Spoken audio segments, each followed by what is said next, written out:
Hi everyone, Mr. Price here, continuing our read aloud for the day.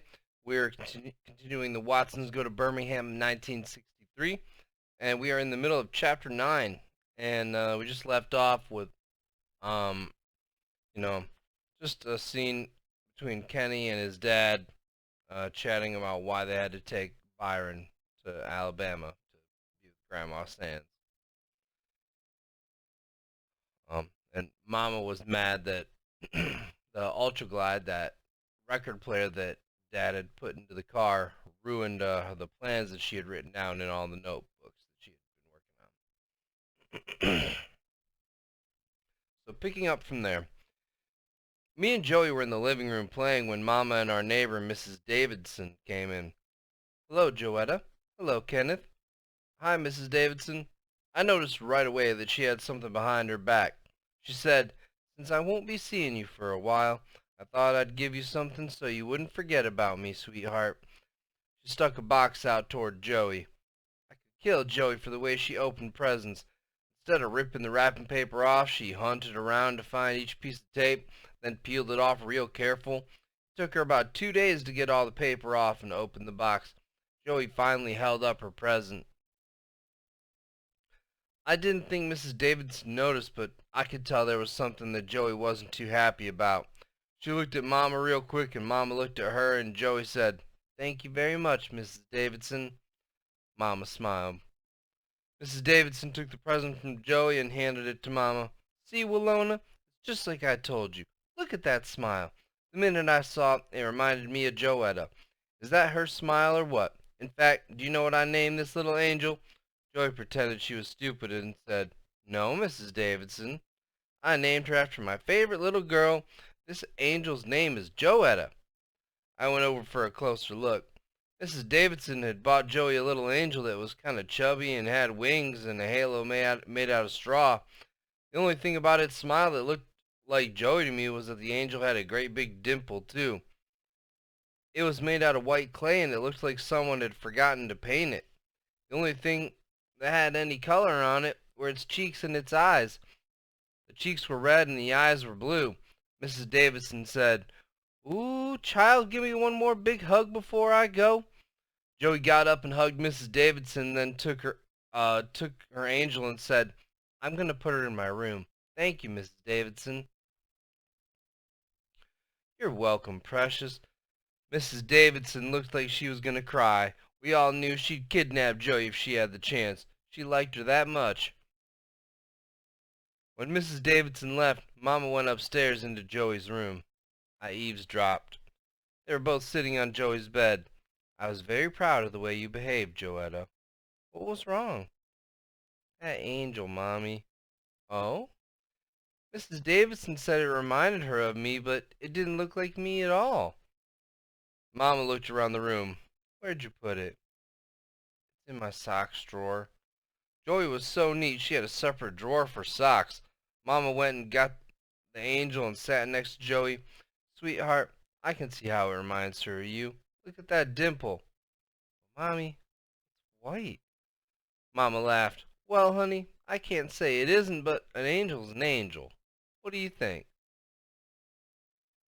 "Maybe, but I know that angel's name isn't Joetta Watson." "Well, I'm glad you didn't hurt Mrs. Davidson's feelings. Keep the angel around. You might get to like it. Where do you want me to put it?" "Back under the socks." Mama laughed. The only one who didn't do anything to get ready to go to Alabama was Byron. He acted like nothing was going to happen. Even though Mama got a bunch of our clothes together and put them in suitcases, the smelly green pine tree was hung from the rearview mirror, and all the lists and figuring were done, but Byron acted like he didn't notice. Even after a few more yelling phone calls were made to Alabama, Daddy Cool just kept being cool.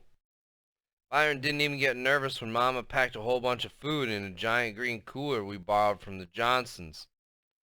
After all this stuff, it was finally the night before we were supposed to leave. We'd just got in bed. Byron was up in his bunk and I was down in mine. I was so excited that I was talking a mile a minute, but I was talking to myself.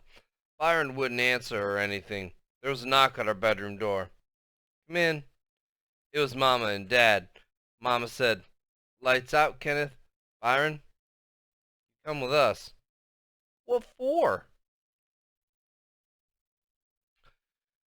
"We thought that since this was the last night you were going to be spending in Flint for a while, that you might like to sleep in our room tonight." "Thought what?"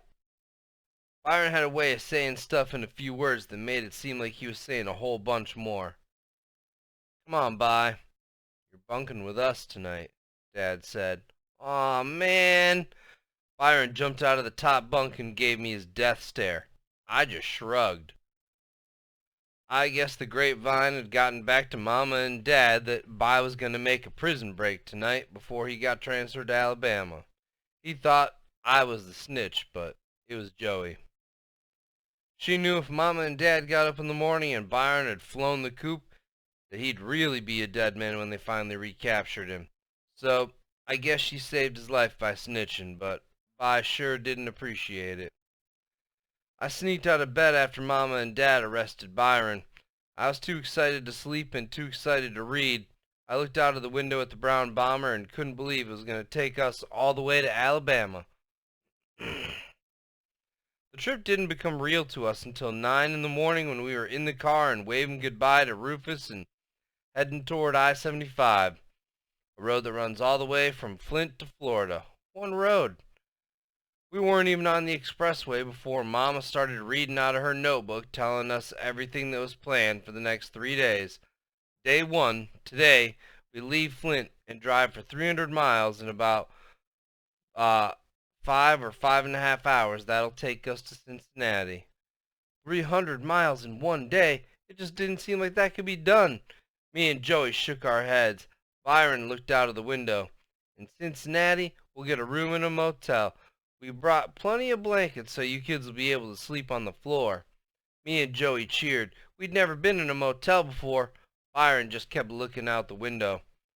Day 2, tomorrow. Now your daddy and this car both aren't as young as they used to be, so we don't want to push either of them too hard. Dad looked shocked. So we rise and shine real early in the morning and drive for 250 miles in about 5 or 6 hours. That should put us right outside Knoxville, Tennessee. Mr. Johnson says that there's some clean, safe rest stops there so we can spend the night in the car. If that's true, we'll stay there. If not, we'll have to see if we can find a motel room in Knoxville. Day 3, Monday. This is going to be a tough day for your daddy because he's going to have to drive for more than 6 hours. After we leave Knoxville, we've got about 300 miles to go. If we leave early enough, we'll be pulling into home at about 3 in the afternoon. Mama turned the page in her notebook. We're going to be able to stop once a day on the way down for hamburgers and once a day on the way back. Me and Joey cheered again at this news. Byron acted like he didn't hear. Now, if we sleep in the car outside Knoxville, we can stop one more bonus time coming and going. Otherwise, the cooler in the trunk is full of chicken, soda pop, potato salad, sandwiches, and fruit for the whole trip down. I'm sure Grandma Sands will have everything set for the way back. I thought about it for a minute and then asked, Mama, how come we don't just drive until Dad gets tired and then stop? Dad did an imitation of a hillbilly accent. 'Cause, boy, this here's the deep south y'all's gonna be driving through. You folks can't just be pulling up any old way expecting to get no room or no food, you hear, boy? I said, you hear what I'm saying, boy? Me and Joey laughed again, and even Byron kind of smiled. This only encouraged Dad to say some more Southern-style stuff. Y'all didn't know that? What's the matter with you, boy? You don't think this here's America? Mama and everything. Mama had everything planned about the trip. Everything.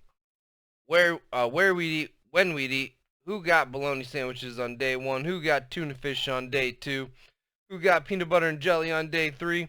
She figured out how long we could hold ourselves between going to the bathroom, how much money we'd spend on hamburgers, how much was for any emergencies, everything. She figured out who got the windows on each day and who was responsible for keeping paper and junk from piling up in the car.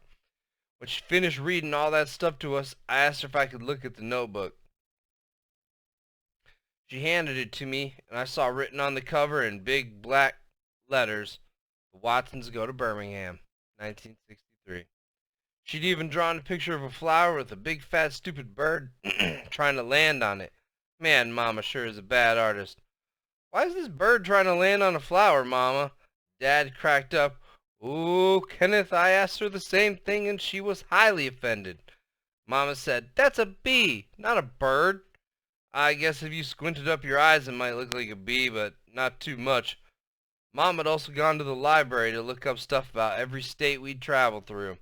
We'd heard a bunch of boring junk about the expressway, how many years it took to finish it, how many miles long it was, how much it cost to build it, how it ran all the way from the Upper Peninsula in Michigan to Florida, all kinds of thrilling news.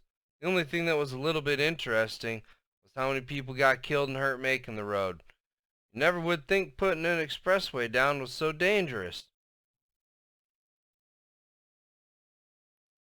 She'd bought books and puzzles and games too. She really did try to make the trip interesting. The most interesting part for me, though, was going to be Byron. 2 days before we left, Bupphead came by to visit Byron. The three of us were in By's bedroom. They tried to bully me out of the room, but I stayed. They were sitting in the upper bunk and I was in the lower one. Man, Bupphead complained, I couldn't live with your old man. We'd be coming to blows daily, Jack. What can I say? Byron answered. Not much. I can't believe they're gonna make you spend the whole blank summer in hot old Alabama. Shoot, I'd find somewhere else to stay. You're gonna be as black as the ace of spades when you get back. They sure enough got sun down there. Yeah, but Dig, I gotta wait to pay them jive squares back. Yeah? What are you gonna do? I ain't even sure I'm gonna go, but if I do, I know how they is. They gonna try some of that Ozzie and Harriet TV show mess on the way down, playing games and counting cows and guessing how many red cars we're gonna see in the next 2 miles and all that 369, but I'm ready for 'em. Yeah? Yeah, I got something that'll mess that junk up for all of 'em. What's that? I remembered I was in the lower bunk and stuck his head over the edge, then pointed at me. You say one word about this to anyone, I'm gonna jack your little lightweight behind up, you hear? Said, aw man. I disappeared back into the top bunk. Yeah, Bupphead, if I do go, I'm gonna go the whole blank trip. No matter what they do to me, I ain't gonna say one single word. Whoa, how long is the trip gonna take? 3 days. Cool, that'll show 'em. They slapped palms and By said, yeah, you know it will. But as soon as we got to Detroit, Byron said, how are we gonna work this record player? Dad looked in the rearview mirror and said to By, what do you mean? We gonna take turns? Well, Byron, I don't think we'll be playing it for quite a bit yet. We can carry CKLW all the way down into Ohio, and they play some pretty good music. But when we do play it, we gonna take turns? Sure. Cool. Am I first? Sure, we'll go by seniority. Now, I have about a page and a half left and only a minute and a couple seconds left in this video, so I'm not going to be able to finish this chapter, but I'm just going to summarize real quick. Byron and Kenny just kind of tease each other a little bit, and they continue on heading down I-75 towards Alabama. And so that's where we will pick up tomorrow with chapter 10. It's going to be called Tangled Up in God's Beard. I hope you guys enjoyed the chapter today. Remember to complete your exit ticket. Have a wonderful day, and I will talk to you soon. Bye.